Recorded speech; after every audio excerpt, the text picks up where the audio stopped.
Welcome to Spoiler Kings. So if you're watching on live, we just did a trailer. If you're watching on replay, go check out our trailer review, trailer reaction of the Thor: Love and Thunder. But we're gonna do the big box office, box office, like Brian said earlier, of the movie that came out, the new Fantastic Beasts, Secrets of Dumbledore.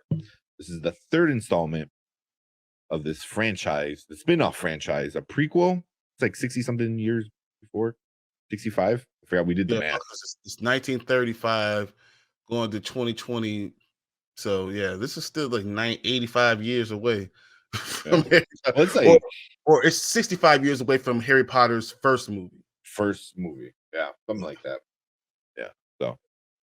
So we're gonna talk about it. We'll give you guys what we like, what we disliked, and then we'll give you official ratings, see what on Rotten Tomatoes and stuff like that.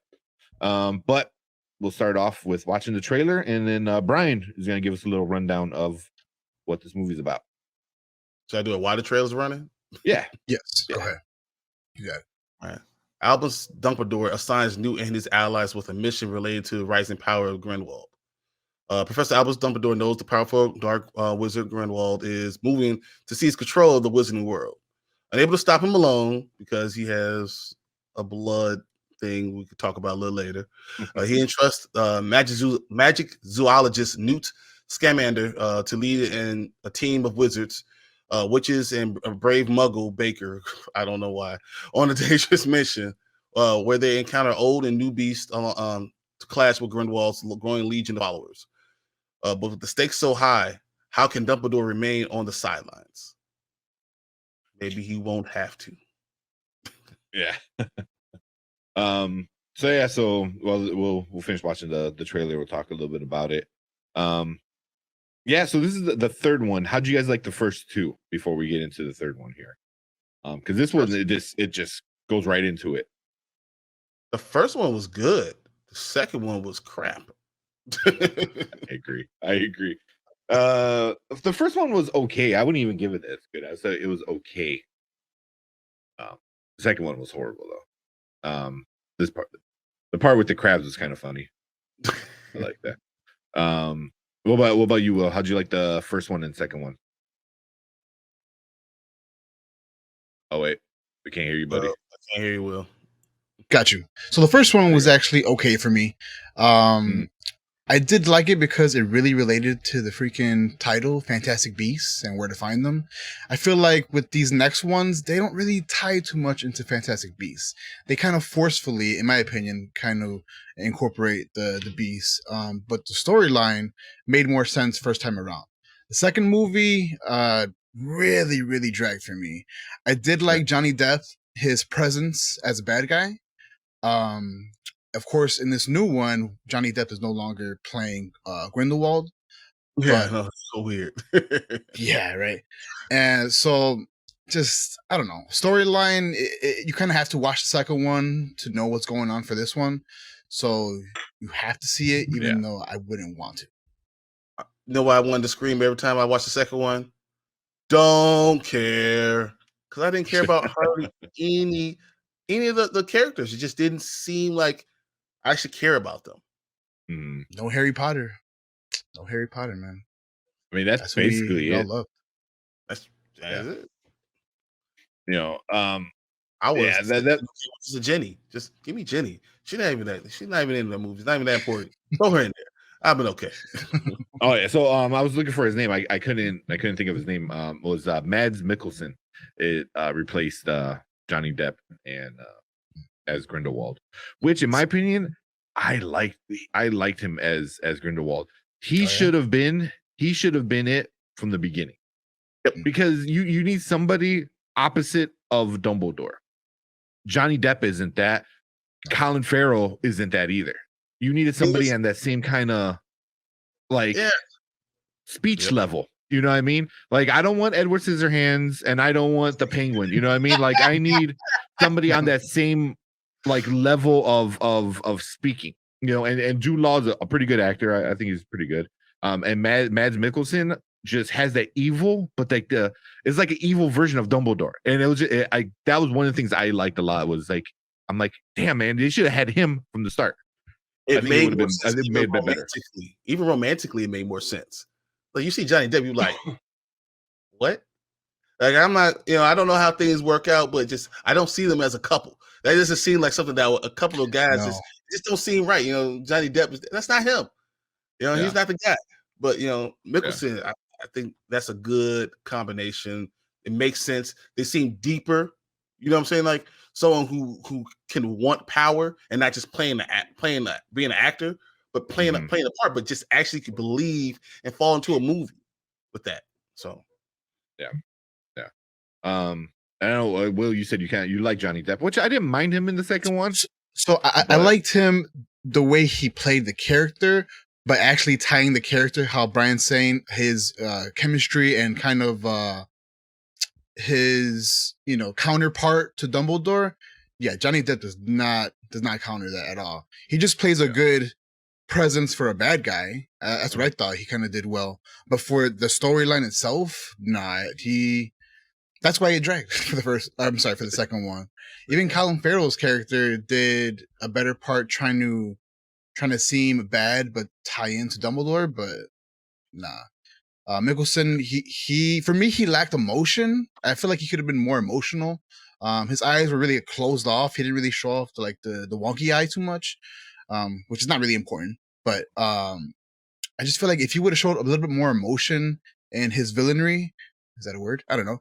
I feel like he would have knocked out of the park. Yeah. For me, it was kind of the opposite. I felt like him being so calm and just monotone all the time, what made it more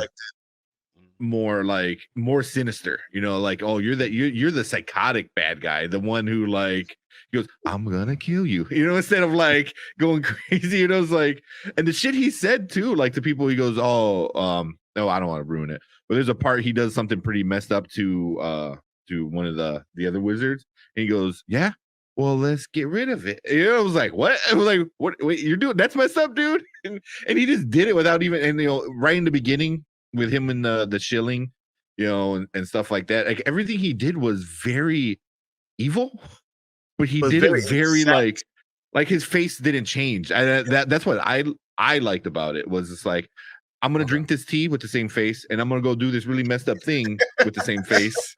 And it's like, damn, dude, you are messed up in the head. It's like, kill him. Yeah. Oh, have my Earl Grey. Yeah. That's a good call. I feel like evilness comes from when it's not just something you're playing or just being evil, like it's being an emotion or anything like that, but when it's who you are. And that's what it felt like that's just who he was. He's just an evil, power hungry person. And there's nothing you're going to be able to stop him from doing. And there's nothing he won't do because it's who he is. There's nothing like he doesn't see it's good or bad. He just sees, matter of fact, this is what it is. And those are the scariest people. When you talk about, was it Jack Nicholson? Nicholson. Say when you have those characters are just very monotone, but very exact. Yeah, I'm going to do this. This is what it is. Nothing about it. It's scary. It's just yeah. It doesn't leave you like screaming in your face. Yeah, it's more like this. Yeah, like sociopath, psycho person. But I really enjoyed him. That was definitely one of the main things. What else did you guys like about this movie? The callbacks. A lot of the callbacks to Harry Potter. Even they'll be on the train when they're hatching their plan and all stuff. I think that was one of the biggest things that made Harry Potter what it was. I mean, the traveling by train, these magical trains, seeing all these magical things. That callback just seemed really awesome, and seeing the imagery and just how beautiful it was. Yeah, always saying the Harry Potter theme, which they did this one. I don't really even remember them doing at all. The main Harry Potter theme in the first music. Two. No, not really. I don't remember at all. In the first two, yeah. I mean, it's definitely a very iconic like sound. So, yeah. But I don't know. What about you, Will? What were some other things you liked? I like how they kind of reference, like how Brian said, the callbacks to the Sorcerer's Stone's creator. I forget his name. Nicholas Flamel. Good I thought it was cool they brought him. You know, like what makes me look forward to the whole Harry Potter universe or just Wizard and Witches universe is, you know, big characters, you know, then and now. And so throwing him in the mix was something cool. They showed like the mirror, I forget what it's called, but the mirror where you see what you want to see, whatever. I was like, cool. You know, it kept me engaged because it brought me back to things I loved in the past movies. Um, I did like, damn, what did I like? Some of the funny, awkward scenes. Like, I don't know why they include Jacob Kowalski, who's played by Dan Fogler. He's so awkward, and I know he's supposed to be like the comic relief, but he does have his funny moments. And I like the funny moments. Him being involved with all of this, you could take him out and you still have the same movie. So, Yeah, That's So, very like- true. It's very true. like he's Yeah. just like the comic relief. He reminds me of like Abbott and Costello put together. You know, those two comedians. That's who he reminds me of. And one last thing I liked.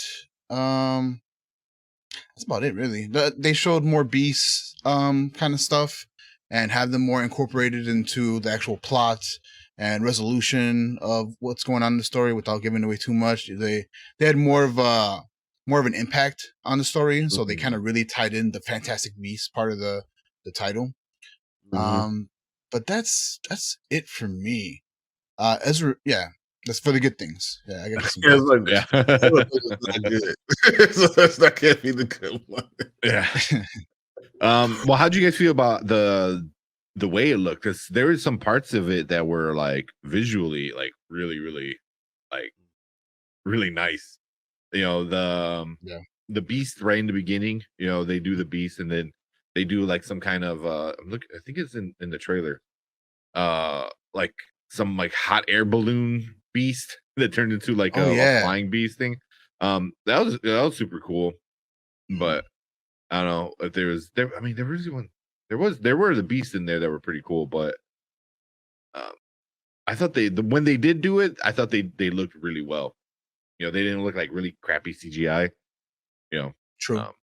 But yeah, I thought you know, when at the end or in that thing with the stairs, you know, all the cinematography, I thought looked really cool.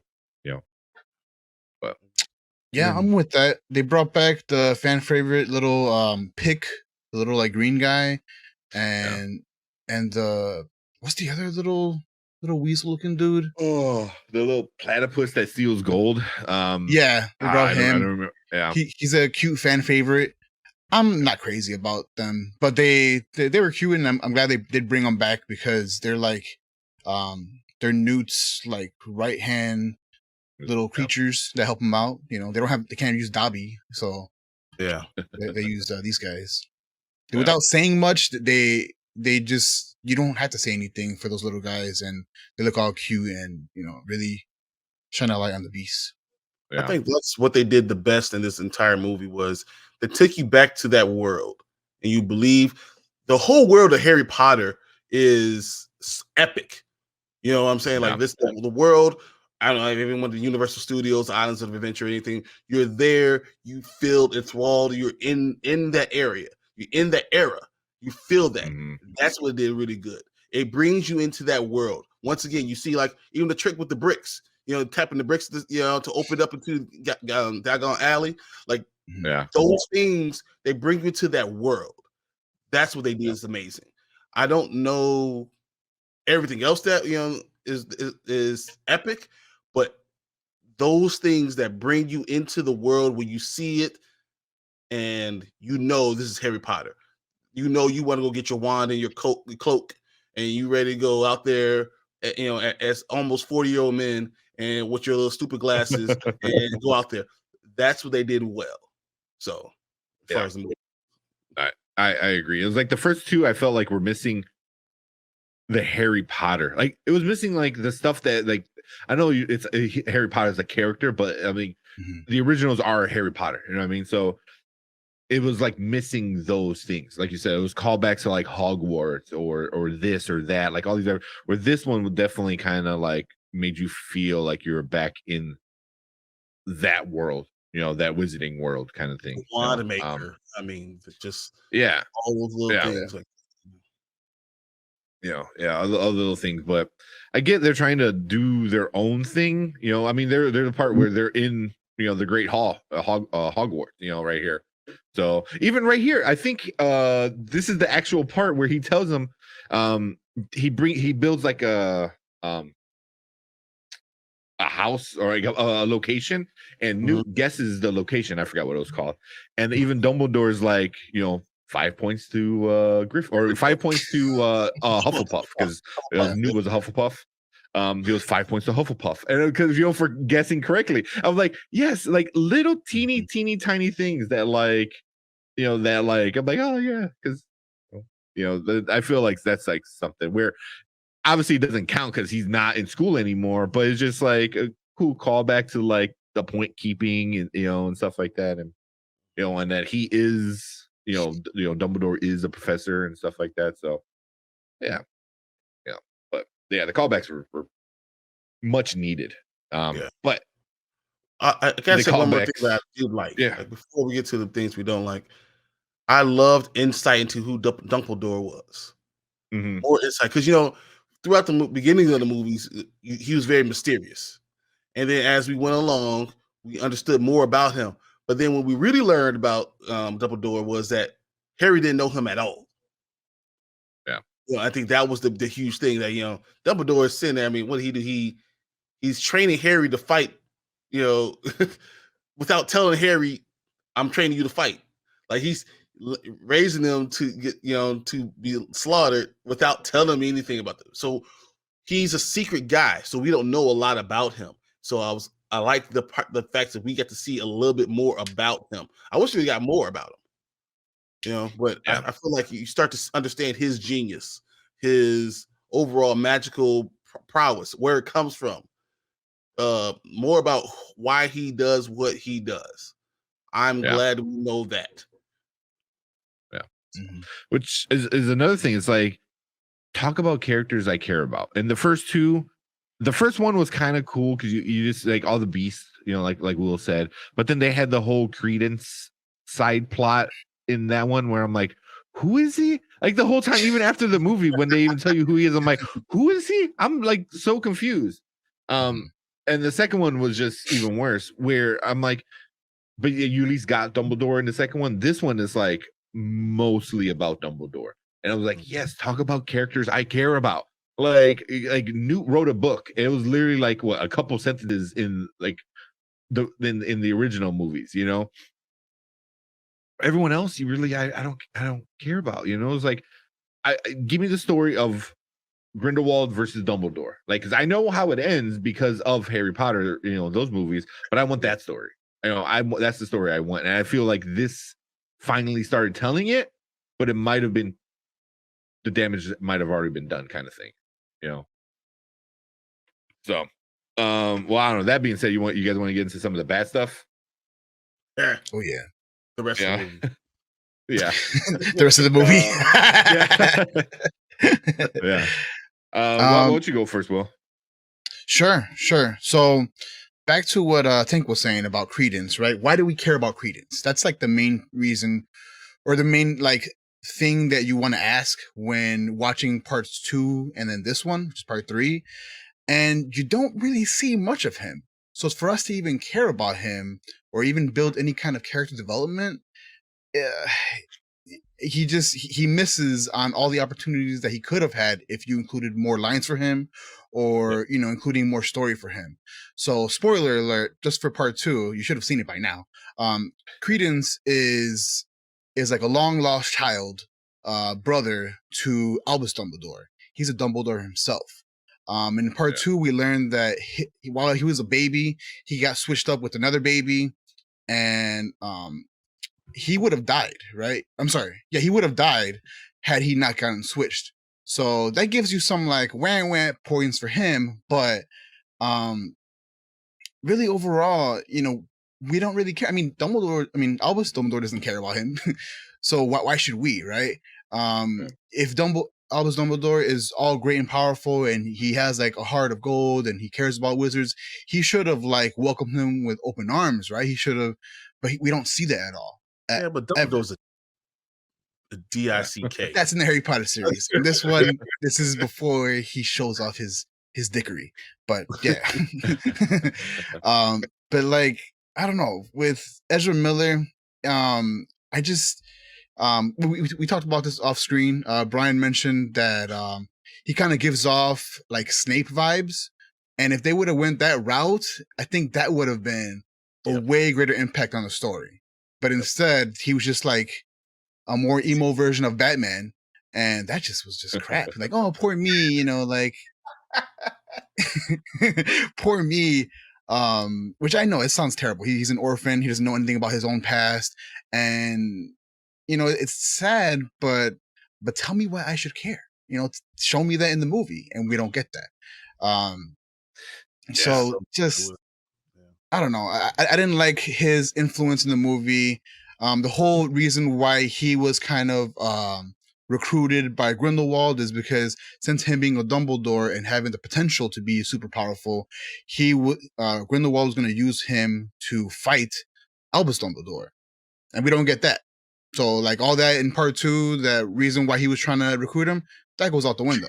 So plot hole, you know, already there. Plot hole here, plot hole there. It's just so many times where the progression of the story just gets chopped and chopped and chopped, and it's just I don't know. So the plot for the movie for me is an opportunity or a fail. I feel like they could have done better. They could have incorporated, you know, more better origin stories. Maybe double down on kind of what Brian said. More double down on Albus Dumbledore's, you know, kind of progression and how he turns into the wizard that he was for Harry Potter. They could have done that. That wasn't really done well. They took out what's her name? She didn't have any scenes really from part 2. Tina, yeah. Tina Goldstein. I didn't care for her too much, but like she was like a kind of love interest and was something to make us care about Newt a little bit more. And because of things off screen, she said some stuff that was bad off screen. So her lines got cut like tremendously. You only see her at the end of the movie. And so they missed out on that opportunity. You said 2 scenes? Yeah, 2 scenes she has, really. 2 scenes. You know, one it was just like a look at her face, and then another one was like, yeah, she's had said a couple words. And I'm like, that's it. It's like, damn. Yeah. Like, really? You punished her that bad? But another missed opportunity there.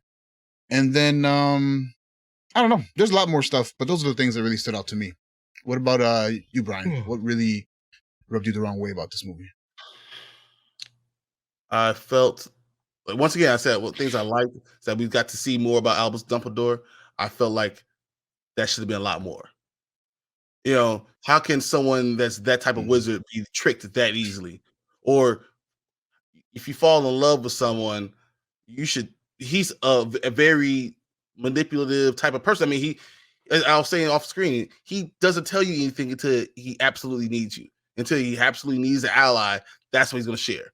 So how does that person have a blood pact with someone that they know is that type of person? How did you get to that point? It just didn't make sense to me within the character development and what we know about Dumbledore. So if there is more to it, I felt like they should have given us more about him. Yeah. You know, like, because once again, there's few characters you really don't care about. Dumbledore is the guy. I would like to know more about Professor what's her name? Minerva. What is her name? I would like to know about some of those professors, but I feel like the number one thing is you need to focus on Dumbledore and what makes him become Dumbledore. And I don't think we really got that. I mean, Grindelwald was okay. I told him I like, you know, him being very, you know, measured and everything, but he's not a great villain like Voldemort. No. Far from You it. know, you know what I'm saying? Yeah. That's part of what made Harry Potter so unbelievable because the villain was out of worldly, you know, and was all powerful in all aspects. And I think that's missing. You know, you didn't feel that. Voldemort is like bringer of death. Like it's like that's what the name is. I mean, it's unbelievable. And I don't think you don't feel that way. I mean, he's just a politician, it almost feels like. You know, he's ruthless, he's cutthroat, which I don't understand how he and Dumbledore or work together or whatever, but I didn't feel evil. Just Yeah. that's not what it was. And I think that if you play on those parts, you draw everyone in. People start to care about these other characters. And there's too much of not caring. Who cares? People were dying. I was like, oh, who cares? Whatever. Man, that's messed up. All right, what's next? You know, it's like that's the feeling it gives you. Gives you that like I don't care about these people. So yeah, I'm right there. It's like you said, I just didn't care about anybody. Like, yeah, Grindelwald always had this big thing. Like he was the big bad guy that Dumbledore had to stop. You know, and you heard the stories in original Harry Potter. You know, like this and that. And I was like, okay, tell us about it. But instead, they're just kind of like it's all I don't know. It's not being told right. Like I just feel like I'm not like satisfied with it. You know, like maybe Dumbledore became so closed because of Grindelwald, but like tell us that, you know, did their relationship somehow make him like kind of like, oh, you're the reason why I don't tell anybody secrets anymore, you know, and stuff like that. But we don't get that explicitly, you know, like I don't know if we're supposed to infer that or just guess it or whatever, but yeah, it's just missing something. And all the other characters, and they have like a lot of cool characters, like Professor Hicks I thought was really cool. And Dumbledore's brother, I was like, that's a whole can of worms you can get into. That's a whole nother can of worms that you can get into, and you never even said Ariana and yeah. Oh, I mean, that would be amazing about that. Yeah. Yeah, I mean, I don't know, because in this movie she's already dead, right? Because she has a thing. So it's like, but I could be wrong, because it's been a long time. But it's like Dumbledore and his brother, or Albus and Abelforth. Yeah, they stopped talking because like they both blame Dumbledore or Albus for killing the sister. Albus, he blames himself, and the brother blames him, and it was wind up being like a fight between Grindelwald and Dumbledore.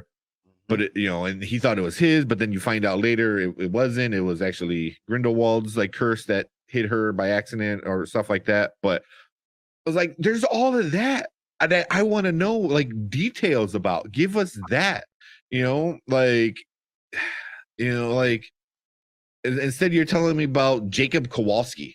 That's pastry guy. It's like, what the hell? Like, and I love Dan Fogler. Yeah, he's in some of my favorite movies. Like Balls of Fury. He was in that. Fanboys. He does really funny movies. This one, it's definitely one of his biggest ones he's ever done. But like you said, I just don't care about his character, which it's like, why should I care about his character when there's Dumbledore and Grindelwald running around? Why do I care about this like pastry guy, smuggle pastry guy who gave a wand to, unless you give him some big giant like twist at the end or something. I don't see it being worth it, like I get in the first one because he was kind of important, with traversing the whole story, but now you should be past that. You should Dumbledore's in the story now. Move on to the good stuff. So yeah, and I just don't care about anybody. I really didn't care about Newt that much either in this one. He really wasn't in it that much. It really bounced around between him and Dumbledore a lot. But yeah, like Ezra Miller, made no sense in this one, like at all. Like at all. I just had no idea. Like 1 second he's trying to kill him, and the next second he's like, no, like he's my uncle or whatever the hell. You know, it's like what? They're writing letters to each other in like glass and the foggy glass. I was like, what is going on? I'm like, what the fuck? It's like I didn't care. I just didn't care. And the whole time, like trying to, even the guy who barely talk, was it Yusuf Kuma? He was the guy that went to Grindelwald. I cared about his shit. The whole his sister thing, like I don't want to get into spoilers. I'm like, that man barely spoke any words in the whole movie, and I cared more about his story than I did about Jacob's story. So they should have took Jacob. I don't care about him at all. But Credence, he should have been related to Snape. That should have been what happened. And he's like the beginning of the line because he's an orphan. He should have been the beginning of the line of Snape, and how it kind of created Snape with Harry Potter, who basically was left to be an orphan. It would have tied their story together better. That's what it should have been. Yeah. It should have the darkness, the confusion. His grandfather being an orphan and having to deal with certain things and learn the power and all that stuff, and that would have explained it a little better. And Slytherin, and understand how being brought into Slytherin, brought him to a family that he never knew, and that's why he's able to be, told to do different things. Would have made more sense. I think that should have been the way they went. But the Dumbledore, I didn't care. I was like, oh well, if he doesn't care, why should I care? Yeah. I mean, at least you could have got away with a lot more if you would have done something with like making him like Snape's grandfather, like you said, something along those lines. That would have been, you're able to get away with more.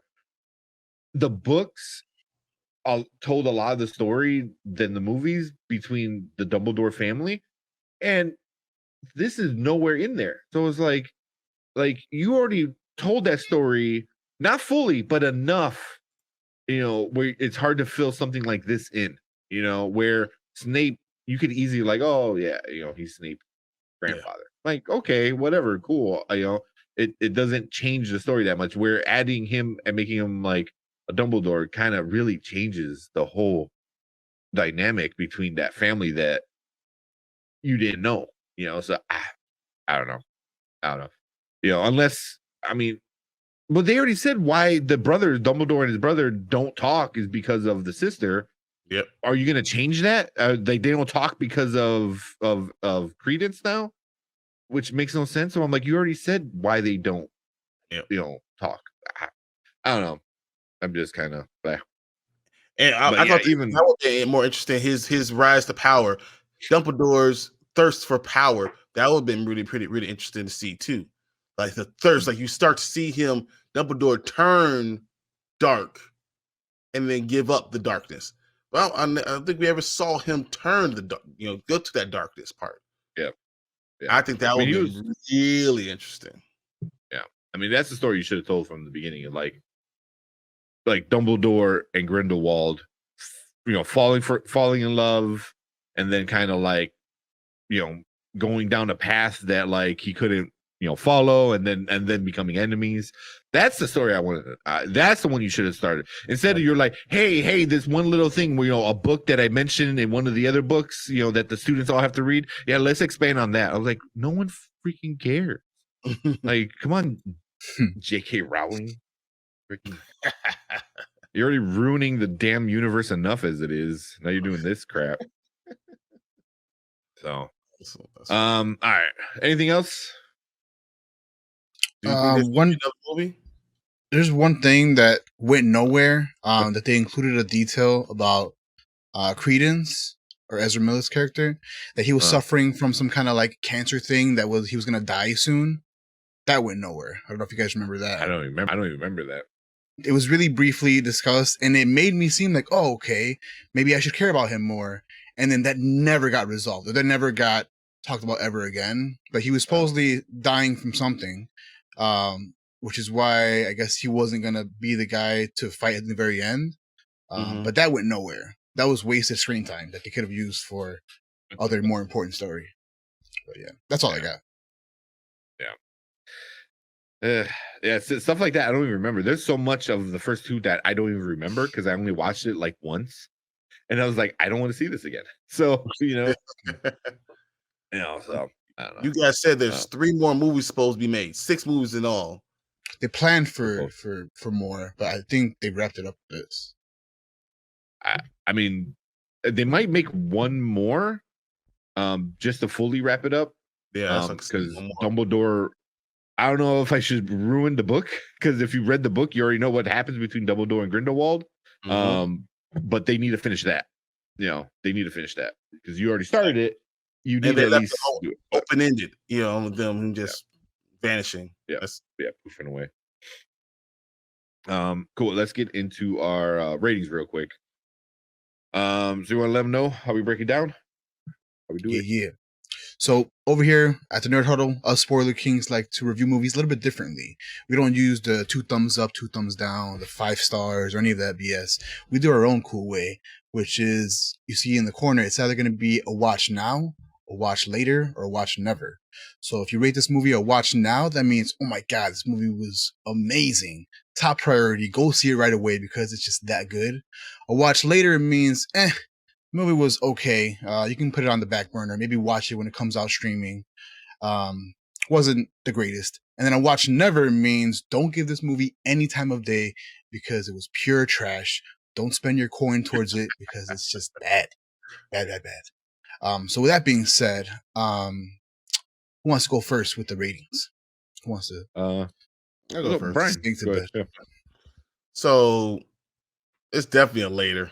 It just drags too much. It's not enough of what I really want. They have the good concept, but they just don't deliver with it. But it's cool if I was watching at home, if I was, washing the dishes and watching that, cool. If I was vacuuming and watching that, cool. Like folding some clothes, that sounds really cool. But just in a movie theater, no, you probably shouldn't go spend your money. No. Matter of fact, I want to say, don't even use your own streaming service. Ask someone else for their password. Yeah. Well said. Yeah. Go ahead, Will. All right. So for Fantastic Beasts, The Secrets of Dumbledore, I'm this close to giving it a watch never. Just so many missed opportunities, and it almost makes me want to hate the movie for what they could have done with Dumbledore, the name being in the movie, Dumbledore. You could have did so many things with that. But I'm going to also give it a really low later. It's almost a never. Just for the fact that they had great characters they could have used. They could have used Ezra Miller for a greater purpose. They missed. They cashed in on their Fantastic Beasts, making more of an impact with the movie. For the first one, they did a good job with that. Second one, really missed the opportunity. And then this one, they try to incorporate Fantastic Beasts. It's part of the name, right? So I'm going to give this movie for sure later, almost never. What about you, Tank? Yeah. What do you think? Yeah, I'm right there with you guys. It's, I guess if you're a Harry Potter fan, you kind of are forced to see this just by curiosity. But I mean, I would say save it for later. This could definitely, if you're a Harry Potter fan, wait till this comes out on streaming, and then just watch it at home. It's not worth going to see it to the theaters. And if you're kind of just a casual Harry Potter fan, I wouldn't even bother. It was just like pointless is but yeah, it's for me, it's probably a way later. Like you can wait till this thing is. It feels later. It's like, is it TNT later or is it like Netflix later? You sound like you said TNT later, like TBS. FX. Yeah, you can wait till it's free on TV. Like it's exactly TNT, TBS, whatever like plays it. Yeah, ouch. Yeah, that you can wait till then to see it because it's really it doesn't do anything for the Wizarding world. That's how I see it. Is that it like you don't watch this movie and be like, oh man, I want to go to Universal right now so bad. Like every one of the Harry Potter ones, I'm like, I want to go. I want to go back there and I want butterbeer and I want this, I want that, I want to try all this stuff. Like this one, I was just like, okay, whatever. So but yeah. But oh, sorry, I got a cat in my way here. And then Oli came in and said, this is a later movie. It dragged out a bit, fell asleep a few times. Oh my god. Just like, and there's probably some parts of the film where you could probably fall asleep and wake up and not miss anything. I'm not even kidding. I'm like, there's probably like at least 2 spots where you can fall asleep, wake up, and like, and you didn't even miss a beat. So I don't know. But Rotten Tomatoes, the tomato meter, the critics got 186 reviews and gave it a 48%. So that's considered rotten. But the audience got 2,500 verified users that scored it and gave it an 85%. So a pretty big difference. Yeah. What? That's if you love the Harry Potter world, you fall in love with the Harry Potter world. I told you they could throw crap on the screen. You'd be like, oh man, look at that. I get to see that. Yeah. I mean, and that's what a lot of these are like. Great addition to the Wizarding world, which it's not. Amazing. The new twist and classic HP music was phenomenal, which it's classic HP. Of course you're gonna love. So he's like, I love the character development in these movies, great expansion to the lore. Great and shocking from the start to finish. And those are all 5 stars, different from the others, but still fun to watch. 5 stars, 4.5, I'm sorry. And then this one gave it 2.5, disappointed, slow moving, and lacking content. Well, so I'm like, that's probably more right. I mean, this one gave it a 0.5 star. They said just awful. Script seemed to be written by a middle schooler. The epic fight scene, extremely boring. JK needs to do better. Just a complete waste of money and time. I feel like I think that's exactly what I was gonna say. It should have been 3 or 4 fight scenes that would have made this really interesting. Like if it would have been Credence fighting, Albus Dumbledore, that would have been a good one. It should have happened. You set something up for 2. Well, they kind of not really. He shot the fire and he blocked it and did a reverse card on him. All right. Well, okay. In that case, blah. It's like, I mean, it wasn't as epic as the final one was pretty good. Like that one had a little bit more impact, But they did a thing that they always do. That's happened. That's the problem. See, the thing when you have a duel, someone should go. Yeah. We have these are all-time great, sorcerers. I mean, you should have someone got to go. Yeah. That's just kind of how things should end. I mean, but I think that should have happened. More action should have been in it. It seemed like it was really an action-packed movie, and it was not. Yeah. I think the final one, whenever they do the final one, that one's obviously going to have a big, fight scene duel in it. This one, I mean, I didn't mind the big fight scene. Like, this person said the epic fight scene was extremely boring. I don't know if it was extremely boring. I mean, the Credence and Dumbledore one was kind of like, like he shot fire and then he's like, all right, I'm sending it back to you, and knocked him down. That was about it. The one at the end was entertaining, but it's the kind of the thing you see in Harry Potter already, where the 2 beams and then the middle kind of goes and it goes back, and I'm like, I've seen that already, with Voldemort and Harry Potter. So no, the Voldemort and Dumbledore fight was epic when they're throwing glass shards and he's turning to sand, and like he has a fiery monster dragon and he's turning to water and he's wrapping on. That is what you should. That type of stuff is what saves a movie like this, especially when you spend all this money. You should have had something like that. Yeah. I don't know how you guys feel, but like the more I think about it, the more it reminds me of like Star Wars. So you have the original 3 Star Wars, episode 4, 5, 6, and then you have the prequels, and the prequels kind of remind me of this, where it's a lot of political driven. It's like, political like this person now in charge, and now they're voting for this person, the other person in charge, and then fighting scenes in between kind of stuff. So I don't know. I feel like that's what it's kind of getting to. I don't know. I agree. A lot of people still love the prequels, so They're just wrong. I gotta watch what I say. I have all the prequel haters coming after me. Come after me. It's okay. You're wrong. Yeah. The prequels. I'm sorry, the prequels suck. There's maybe a handful of good scenes between 3 movies, but that's a whole nother conversation we can have. That's a whole nother conversation. But yeah, that's that.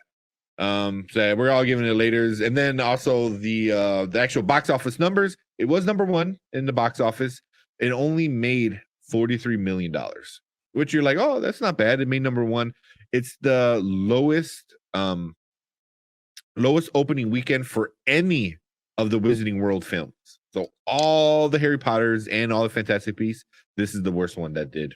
And it was Easter weekend with people off of school Friday, Saturday, Sunday, Monday. Yeah. Can you imagine that? All you had to do was go see a movie. They're begging you. If Marvel opened a movie during Easter weekend, they would have broke the record for, it would have been, they made $100 million in the first weekend, like $200 million in the first weekend. Like, how? Exactly. Yeah. So they're saying it looks like this movie is going to be around 122 million. Like that's how much it's probably it's gonna make. They're saying if it doesn't go full Morbius, where like it has one good weekend and then it completely dies. But yeah, so that's where they're thinking, which is that's a big loss. Big loss. If they only make about 125 million, that's Warner Brothers not happy. They're not happy, And if it doesn't bring people to the theme parks, it's like you have a theme park solely based around this world, and a movie like this should bring people to the theme parks. I believe it's not. TBS special with them, or the HBO Max special with them will bring more people to the theme parks. This movie. Every time I saw that, I was like, "Oh man, I gotta go to the theme park again." Yeah. Here's a piece of paper with my name on it. Go ahead and write any amount of money, and I'll pay it. Thank you. Yeah. And one thing I didn't know was, so I rode the train, the Hogwarts Express from one park to the other. And there's like a whole scene in the windows. It's so freaking cool. Like you see the ghost thingies. I can't think of their names. I have a brain fart. Dementors. Yeah, like and like Harry and the gang. They're outside of your like cabin, and like you see shadows. Right, it's so cool. And even your window looking out like is out into like you see Hogwarts in the background and stuff like that. But if you write it back from Hogwarts to Diagon Alley, it's a different scene, and I didn't know that. So I was like, shit, we need to go back just so I can ride the train again.